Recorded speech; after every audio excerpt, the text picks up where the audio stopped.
Hi అండి. నేనిక్కడ వంకాయ టమాటా పచ్చడి చేస్తున్నాను. 4 వంకాయలండి. ఒక టమాటా ఏసి పచ్చడి చేస్తున్నాను. దానికి తగ్గట్టుగా పచ్చిమిరపకాయలు అవన్నీ ముక్కలుగా కట్ చేసుకున్న తర్వాత ముందుగా పల్లీలు వేయించుకున్నానండి. తర్వాత పచ్చిమిరపకాయలు కూడా వేయించుకొని, తర్వాత వంకాయ టమాటాలు కూడా వేయించుకుంటున్నాను.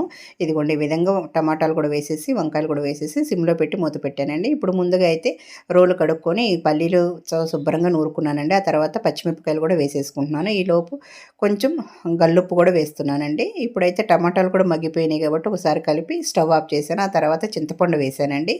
ఇదిగోండి ఇప్పుడు ఇవి కూడా వేసేస్తున్నాను. వంకాయ టమాటాలు కూడా వేసేసి చూసారు కదా కచ్చి పిచ్చిగా దంచేసుకుంటున్నానండి. ఇదిగోండి ఈ విధంగా. ఇప్పుడు ఒక ఉల్లిపాయ వేస్తున్నానండి. ఉల్లిపాయ వేస్తే చాలా బాగుంటుంది. ఒకసారి అయితే ట్రై చేయండి. కచ్చి పిచ్చిగా ఉల్లిపాయ కూడా దంచుకున్న తర్వాత జీలకర్ర వెల్లుల్లి రెబ్బలు కూడా వేసేసి ఇది కూడా దంచుకున్నానండి. చూసారు కదా ఈ విధంగా కొంచెం మెత్తగా దంచుకున్న తర్వాత ఇదిగోండి తీసేసుకొని తాలింపు వేసేసుకుందామండి. తాలింపు లేకపోయినా బాగుంటుంది. తాలింపు దినుసులు ఎండుమిరపకాయలు కరివేపాకు